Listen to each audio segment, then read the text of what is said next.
China says it's promoting national unity. Tibetans call it state-sponsored cultural erasure. And India suddenly finds itself caught in the middle because Beijing has just brought into force a sweeping new law that doesn't just apply inside China. It claims to reach beyond its borders, which means that the world's largest Tibetan exile community living right here in India could now find itself in Beijing's crosshairs. So what exactly is this new law? Why are Tibetans calling it one of the biggest threats to their identity in decades? And could it create a fresh diplomatic headache for India at a time when Delhi and Beijing are cautiously trying to repair ties?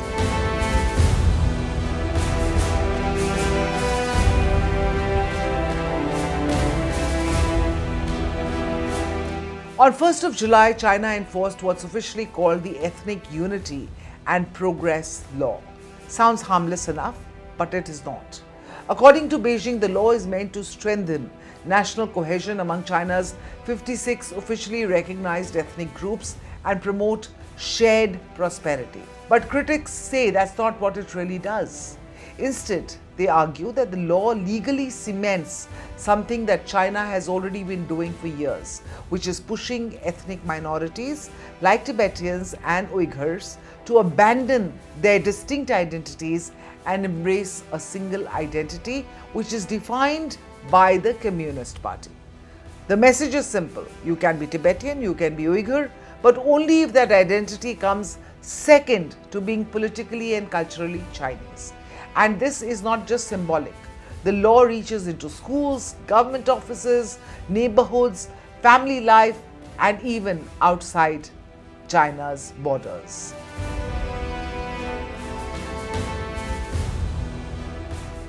Well, perhaps the most controversial part of the law concerns education. Mandarin Chinese is now reinforced as the primary language of instruction across the education system. Schools are expected to cultivate what the law calls a strong sense of the Chinese national community. Parents are encouraged to teach children to love the Communist Party and the Chinese nation. Now imagine trying to preserve an ancient language when the next generation is educated almost entirely in another language. For Tibetans, that's the real fear, because language isn't just about communication. It's how history survives. It's how religion is practiced. It's how philosophy, medicine, poetry, and centuries of Buddhist scholarship have been passed down. Lose the language, and many fear that culture follows. Human rights groups say that this law simply formalizes policies that are already underway in Tibet. They point to reports that over 1 million Tibetan students, for example, have been placed in state-run boarding schools where education happens mainly in Mandarin and children spend long periods away from their families. China has, of course, rejected these allegations, saying that its policies improve education, economic opportunity, national integration, and all of that.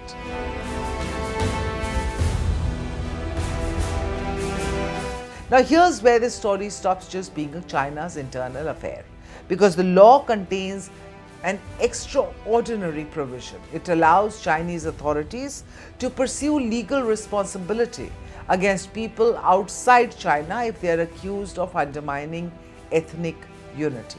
In simple terms, Beijing is claiming that its law can have consequences beyond its own borders. And that's exactly why alarm bells are ringing in India. India hosts more than 1 lakh Tibetans. The Dalai Lama lives in Dharamsala. The Central Tibetan Administration, which is the Tibetan government in exile, also operates from India, which means the community most affected by this law largely lives outside Chinese control and within India's boundaries, at least physically.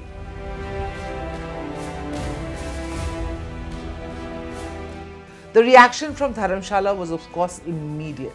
Tibetans joined a worldwide global day of action condemning the legislation. The Central Tibetan Administration called the law a legal framework for forced assimilation disguised as national unity. Now, its president, Penpa Sering, warned that the legislation threatens Tibet's language, religion, culture, and identity. Several Tibetan organizations went even further. They argued that what Beijing calls unity is actually the legal codification of cultural erasure, removal. The criticism hasn't just come from Tibetans. The European Parliament has condemned the legislation also. A bipartisan group of American lawmakers has also described it as a tool of forced assimilation, ideological control, and transnational repression. Now, China, meanwhile, has dismissed all these criticisms and insists that the law promotes harmony and equality among ethnic groups.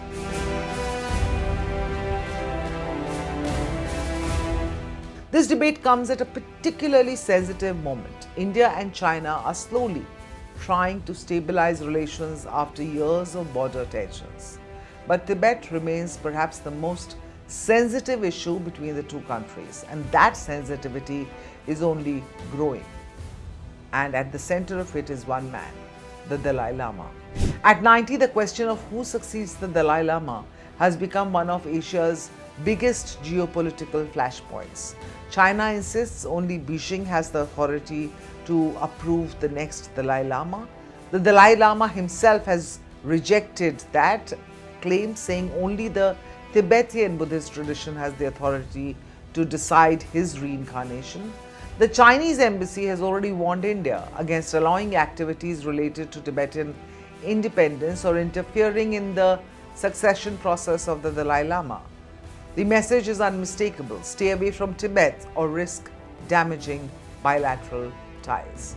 So this new law is about far more than classrooms or language policy. It's about identity, it's about sovereignty, and increasingly it's about India, because if China believes that its laws can extend beyond its borders and India continues to host the world's largest Tibetan exile community, the real question becomes that will Delhi ever enforce Beijing's political sensitivities on Indian soil? I think we all know the answer to that, a resounding no.